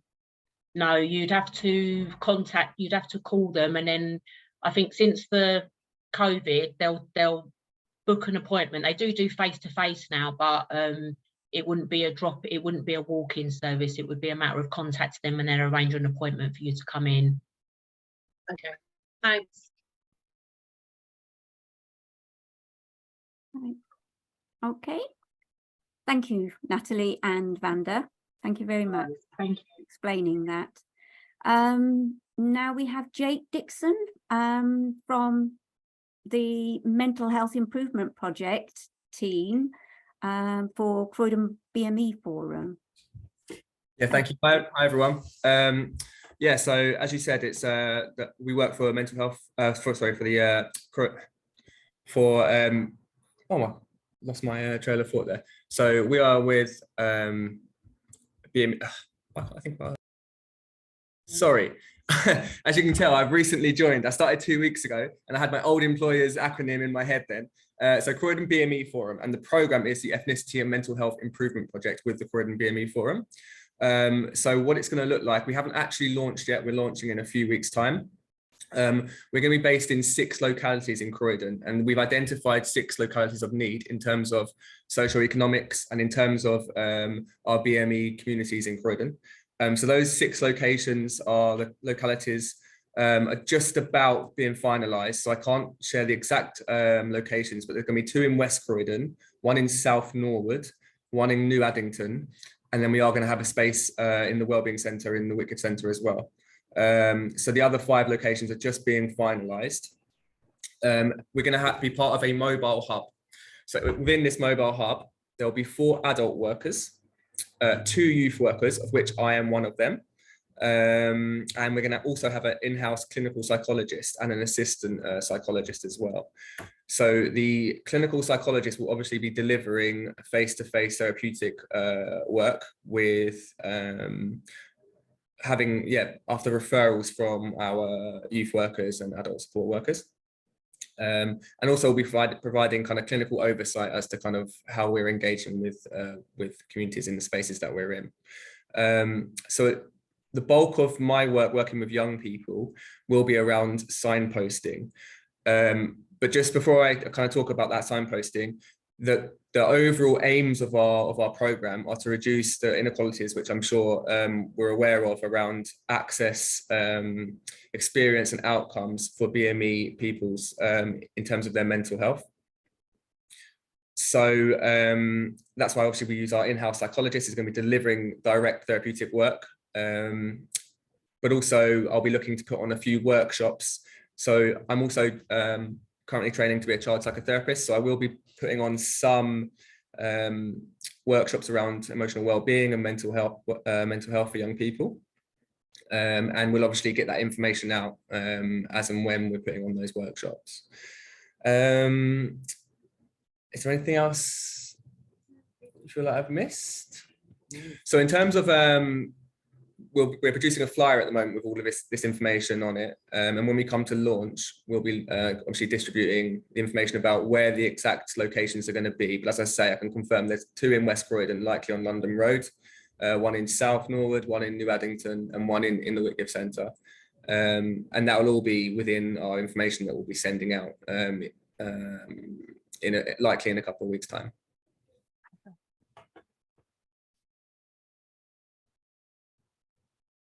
Anyone have any questions for Jake? Karen. Hi Jake, so just to say, sorry, I'm aware I've got my video off at the moment. So it'd be good to kind of link up. I had some contact with Sarita a couple of weeks ago. We were saying that we need to kind of meet up and talk, because I know they're keen for yourselves as the youth workers to link in with CDI and with Off the Record, so that you've kind of got full access to what we're doing, and we can make sure it all kind of dovetails together and makes sense. So it would be really good to make sure we can connect. Yeah, that sounds great. ASAP, really. Let's put something in. Perfect. Thanks, Karen. Yeah, I was just gonna ask. Are these services available throughout the summer? So we're just looking at our young people that are transitioning to college in September. Yeah, this is an ongoing program. It's funded for 2 years initially. And we're working full time. Yeah, 9 to 5. Through the summer we'll be around in the spaces. Absolutely, yeah. Okay, thank you. So in terms of sharing of information, obviously you're with Croydon Council, right? So I think we'll be reaching out to kind of organisations like those that are here, and including Croydon Council as well, and making everyone aware of where we're actually going to be, so that you're aware. And then obviously anyone working with young people, you can then support them to, or encourage them to drop into the spaces that we're going to be in. Yeah. But yeah, there might be some flexibility as well around us kind of coming to you and trying to encourage the young people. Sorry. Yeah, because we also are hosted in the turnaround centre. So what my service does, it looks after all the year 12 and 13. So we track that they're participating, and those that aren't, who are neat, we work with. So we do have some hubs as well. So, but it would be great just to see the first round, the first launches of what you're doing in the community. Perfect. Yeah. Excellent. Thank you, Jake. Any more questions for Jake? Hi, I've just put it in the chat. I was just saying that it'd be really interesting to get that information, because there is a huge need, as I've said, about home visits because of the challenges around children with isolation, not going into school and so forth. So I think really collaboratively, all of the services that are dealing with mental health for children probably could get together and work out something. I think a lot of it is around being present, standing outside their window, doing that for a month to let them know that somebody's there, and then eventually. But yeah, there's a huge need for it, and I can't express it anymore. So yeah, hopefully you've all kind of got that in your mind to look at. Thank you. Thank you. Thank you, Jake. We now have, Jasmine from Bromley and Croydon Women's Aid. Hi everyone. I work with Bromley and Croydon Women's Aid. We mainly work with women who are facing domestic abuse and who call our main line. And then we give in Croydon, we give them refuge settings. We have 2 refuges in Croydon to provide safe accommodation and support that they might need in terms of legally. We have we have advisors who support them and refuge officers, along with the mental health support that we provide. There's a counseling team that provides counseling to 18 plus and is specifically for the people in the refuge. I'm also a drama and movement therapist and a creative arts therapist. So I work with the children and young people who might need creative arts therapy or play engagement, play therapy. The young people's team also does outreach work, which is for 11 to 24-year-olds.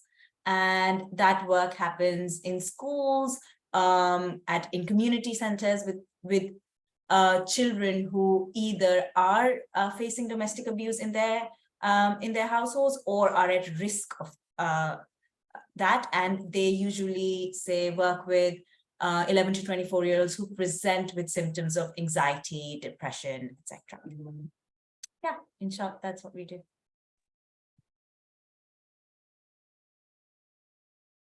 Thank you, Jasmine. Has anyone got any questions for Jasmine?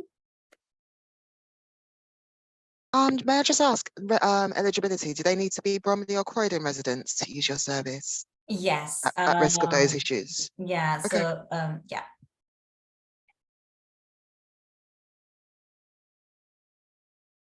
Okay. Angelique, you have a question? Yes, I was just wondering, because many of our parents would have either suffered domestic violence or in the midst of it with their child. Parent. So whilst we're there to obviously support them, they often need that extra helping hand. How would that look, just by what I've described?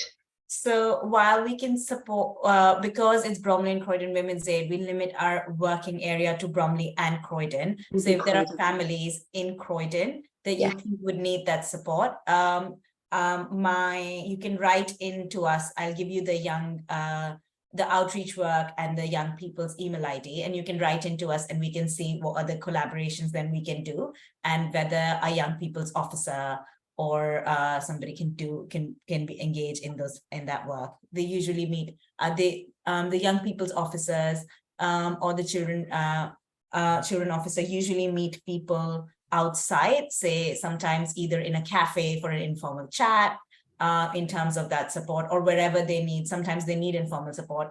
Currently, we do not have trained counselors who support in Croydon in outreach work, or we do not have, say, a therapist that works with people outside the refuge. But we do give informal psychoeducational support and mental health support in terms of educational mental health support to the kids and young people. Yes, that works. Okay, I'll definitely want to link in with you. So thank you. Thanks for the opportunity. Could I ask if you work in partnership with the Family Justice Centre? Can you say that again? Sorry. Do you work in partnership with the Family Justice Centre in Croydon? I am not sure. I've just joined a month back, but I can definitely get back to you on it after speaking to somebody. Thank you. Okay, thank you very much for that, Jasmine. And we now have Naeem from ARCC talking about your support services.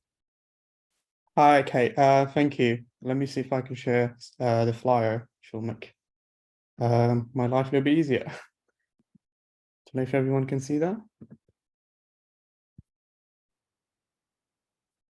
Yeah. Yes, we can see that. Good. Okay, good. Right. My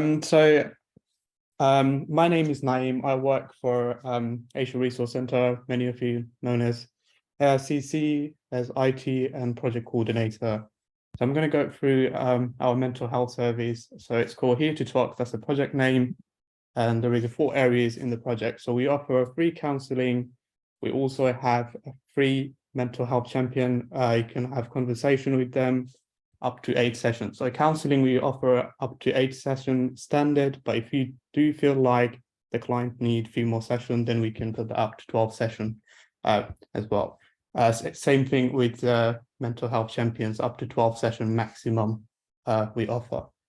We do have awareness sessions, so we do go around to different communities, organizations to raise awareness about our project, or if you guys want a specific topic like anxiety or depression, you want awareness session on that specific area, we can get someone to do that. We do also have mental health first aid course for adult and youth. So that's also free as well. Referrals, all referrals can be made through our website. You have a simple form, you just can put your details on there, and then we'll get back to you, and then we will allocate you to that appropriate counsellor depending on that referral. So we've got our phone number here. The website is down here as well. So that's that. I'll put it on the chat for you.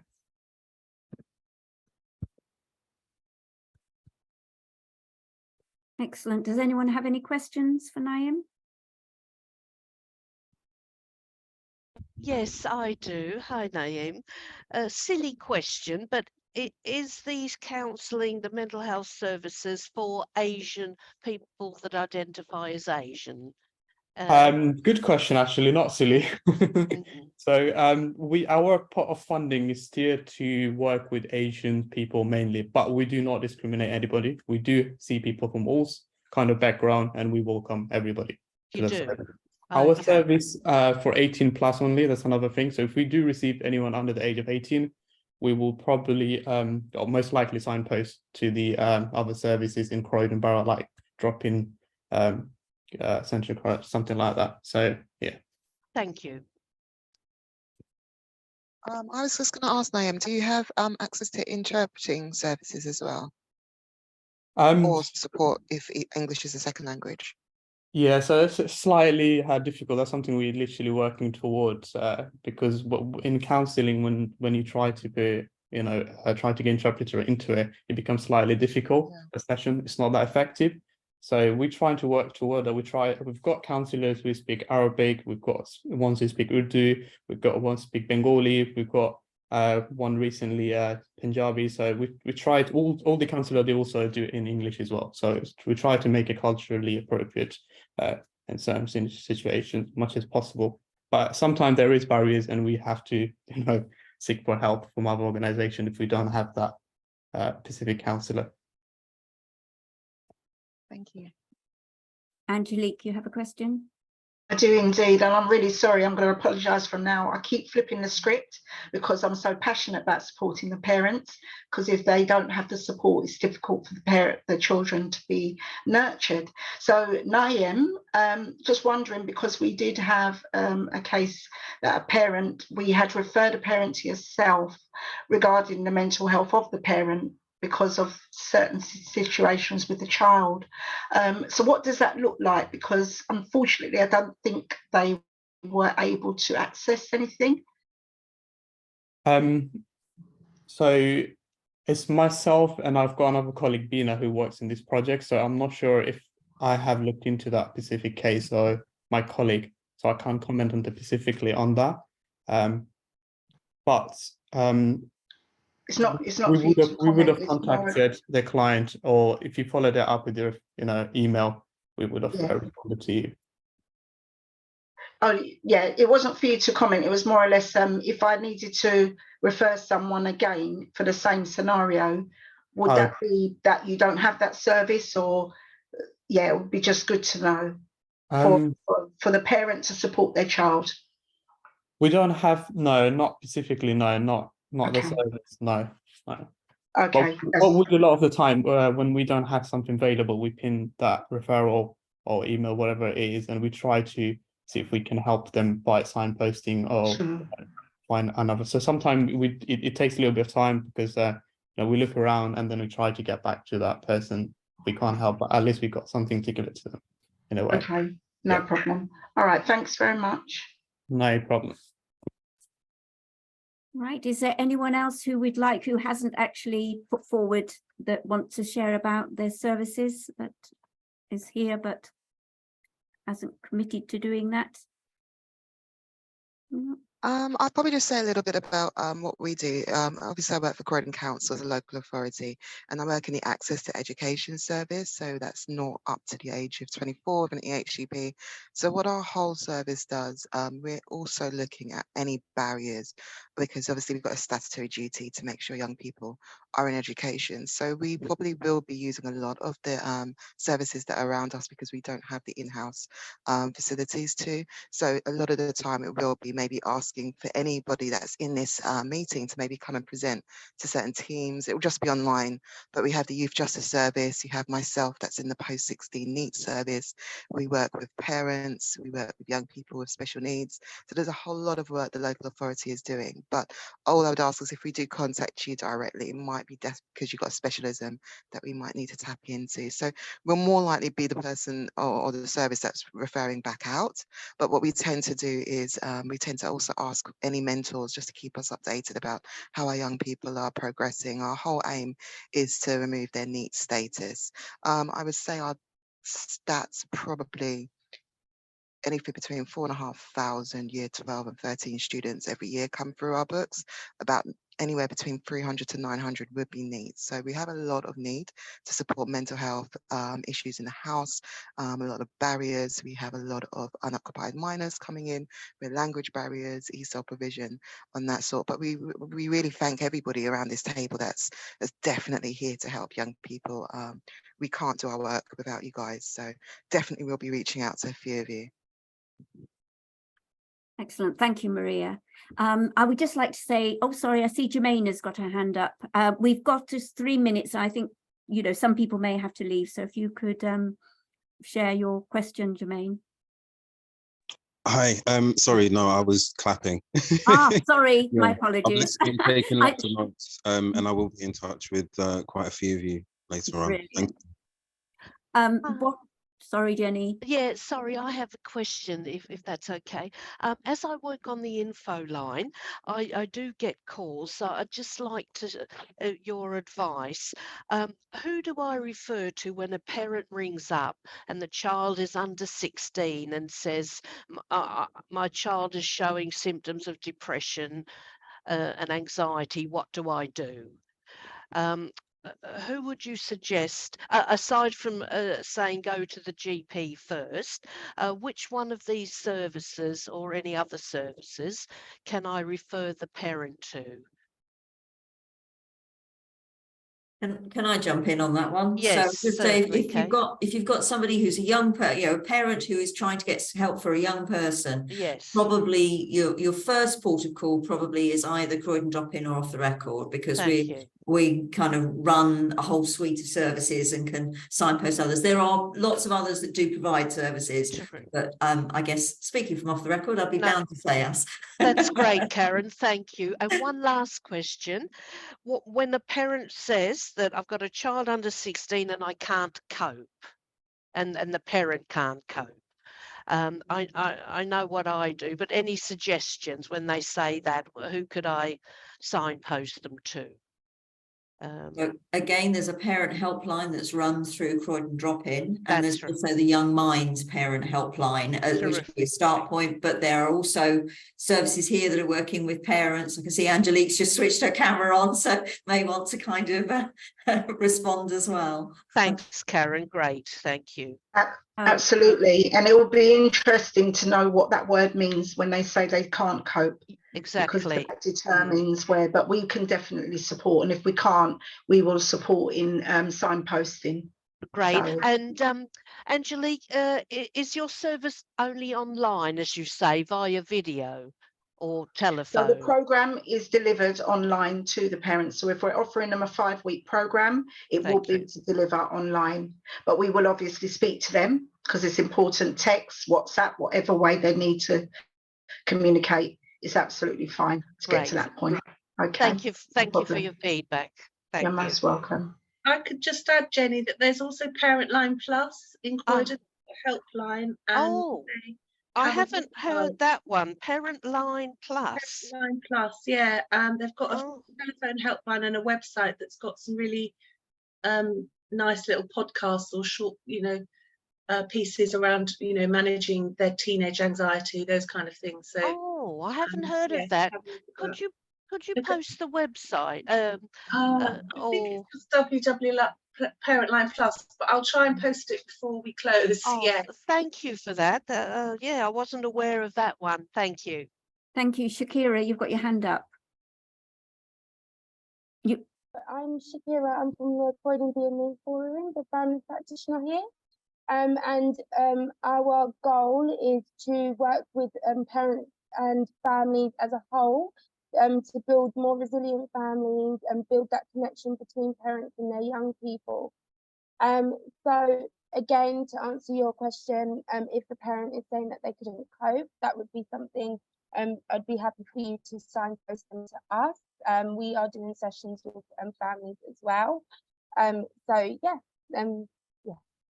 you. Thank you for that, Shakira. Can I just say we're now over time. It would be really helpful, other than the main presenters who provided slides, if you've got any information you want us to pass out, any of your notes that can go out with after this session. If you email me with them, I will make sure they're there. If you can get them to me by Tuesday so that I can get them out on by the end of the day on Tuesday, that would be helpful. Okay, thank you very much for everyone who's contributed. You've made this a really good session, I believe, and I think this will be good. We will send out the recording and send out an email with that later. Thank you so much for all your support. Thanks for Bye. Thank you. Thank you. Thank Bye. you. Bye. Bye, everyone.